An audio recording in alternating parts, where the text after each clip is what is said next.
आज मेरा बेटा पूछ रहा था कि भूत प्रेत इंसान का रूप कैसे ले लेते हैं।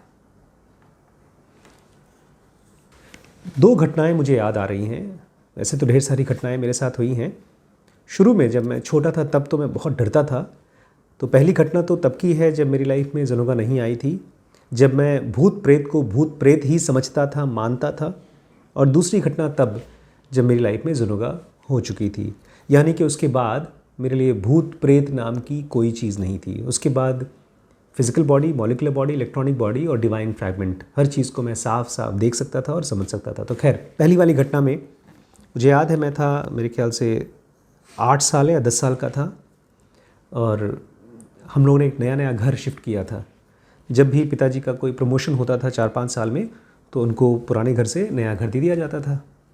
और जब नए घर में हम लोग शिफ्ट हुए तो मैं तो बड़ा खुश था, क्योंकि वहाँ पर कमरे ज़्यादा थे।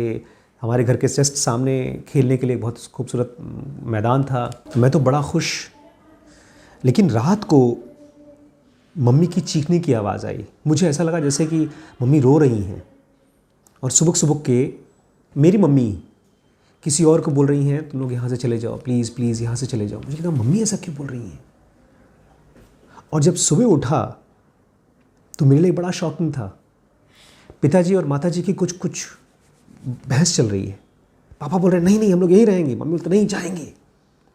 फिर मैं चुपके से, छोटा सा था, और जब मम्मी पापा बहस करते थे तो रूम से हमको बाहर निकाल दिया करते थे।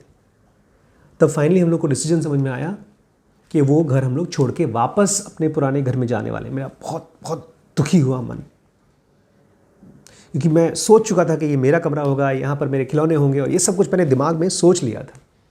वो घर छिन गया। हम लोग वापस चले गए उस घर में। जब मैं थोड़ा बड़ा हुआ तो मम्मी से पूछा मैंने कि मम्मी क्यों किया वो।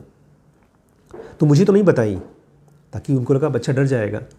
वो पड़ोस में किसी को बता रही थी कि मैंने रात को सपना देखा कि एक औरत मुझे चीख कर मुझे डांट रही है कि तुम यहाँ से चली जाओ, ये मेरा घर है, मैं यहाँ की मालकिन हूँ। और जब मैंने जाकर के इंक्वायरी की कि हमसे पहले वहाँ पर कौन रहता था, वो लोग भी घर छोड़ के भाग गए थे। हमसे पहले 3 लोग वहाँ रह चुके और तीनों लोग घर छोड़ के भाग गए। और 3 के पहले जो फैमिली थी उसकी वाइफ ने वहाँ पर सुसाइड किया था। लेकिन इस पूरी घटना में मेरी माँ को क्या दिखा वो तो उनको दिखा, लेकिन मुझे क्या दिखा सपने में, मुझे मेरी माँ दिखाई दी।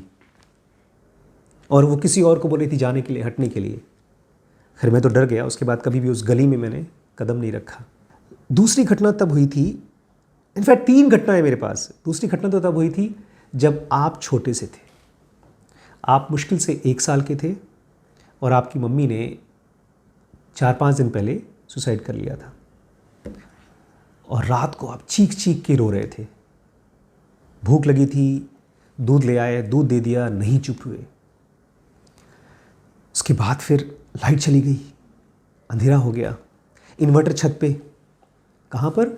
उस कमरे में जहाँ पर आपकी मम्मी ने अपने आप को ख़त्म किया था। उस समय तक मेरे पास ज़नुगा आ चुकी थी और मुझे समझ में आ गया था कि मरने के बाद लोग भूत नहीं बनते, मरने के बाद लोग मॉलिक्यूलर बॉडी हो जाते हैं। इन दोनों में बहुत बड़ा डिफरेंस है। भूत मतलब हमारी अपनी खुद की अंडरस्टैंडिंग, लैक ऑफ अंडरस्टैंडिंग, हमारी समझ की कमी। मैं गया ऊपर और मैंने वहाँ पर लाइट ऑन की, और जैसे लाइट ऑन की वहाँ से एक ट्यूबलाइट फट के नीचे गिर गई। मैंने शांति से आपकी मम्मी का नाम लिया। देखो सरिता, अगर तुम यहाँ हो और तुम अगर परेशान हो तो ये समझ लो तुमने जो कुछ भी किया है गलत किया है। सुसाइड तुम्हारे प्रॉब्लम का सोल्यूशन नहीं है। और अब रात को सबसे ज़्यादा परेशान कौन है? सब लोग तो हैं ही, लेकिन तुम्हारा 1 साल का बच्चा सबसे ज़्यादा परेशान है। तो इस तरह की हरकत क्यों कर रही हो? अगर तुम कर रही हो तो। ये शुरुआत के दिन थी, एकदम शुरुआत का। ज़नुगा मेरे पास जस्ट 2-3 महीने के लिए आई थी, और उसके बाद से लेकर के कभी भी उस घर में मैंने कोई ऐसा घोस्टली आइटम नहीं देखा, कोई ऐसी विचित्र चीज़ें नहीं देखी, कम से कम डराने वाली चीज़ें नहीं देखी। और उसके बाद से फिर कभी मुझे आपकी मम्मी दिखाई भी नहीं दी। वो लास्ट मुझे याद है, उसी रात में वो मेरे सपने में आई और रोते हुए उसने मुझसे कहा कि मुझसे गलती हो गई भैया, हम तो सोचे भी नहीं थे कि हम मर जाएंगे। हमको लगा था आप सब डर जाएंगे तो हमारी बात सुन लेंगे, लेकिन ये तो गलती से मैं मर गई। मैंने कहा अच्छा, अब क्या चाहती हो? बोलती अब मेरा क्या होगा वो तो मुझे पता नहीं है, लेकिन मैं चाहती हूँ मेरे बच्चों का ख्याल आप रखिएगा। मैंने कहा ठीक है। ऐसे सपने में हमारी बातचीत हुई। उसके बाद फिर वो मुझे कभी दिखाई नहीं दी। तीसरी घटना तो अभी रिसेंटली हुई थी, करीब 2-2.5 साल पहले। रात को जब मेरी नींद खुली तो मैं घर से बाहर निकला। उस समय बज रहे थे करीब 3:30 या 4, और सामने के जो घर में उसमें एक अंकल रहते थे, काफ़ी बूढ़े थे, ऑलमोस्ट वो 70 साल के थे। तो वो मुझसे मिले, नमस्ते किया। मैंने कहा सुबह सुबह क्या कर रहे हैं ये? मैं बाहर निकला था, मुझे नींद नहीं आ रही थी। मुझे देख करके मुस्कुराए, बोले सब ठीक है? मैंने कहा हाँ। फिर मैं वापस कमरे में आ गया। फिर वो मेरे सपने में आए और सपने में मुझे कुछ पैसे दे रहे थे वो। मैंने कहा पैसे आप मुझे क्यों दे रहे हैं? मेरा आपका कोई पैसे का रिलेशनशिप है नहीं, आप मेरे पड़ोसी हैं। बोलते रख लो रख लो रख लो। फिर मैंने पैसे रख लिए। ये क्यों दे रहे थे भाई? और बहुत ज़्यादा पैसे नहीं थे, कुछ रहे होंगे 10, 20, 50 रुपये।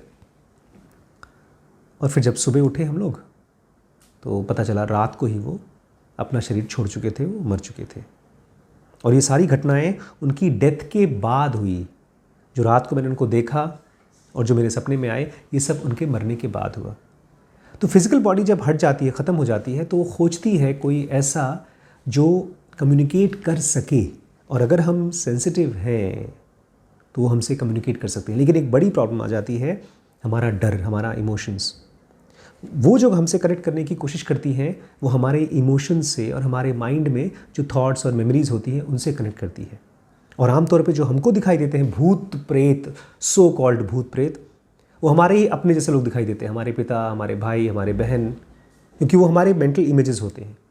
लेकिन अगर आप सेंसिटिव हैं, अगर आप डर से ख़त्म हैं, आपके अंदर में डर नहीं है, तो जो चीज़ जैसी है वैसी दिखाई दी जाएगी।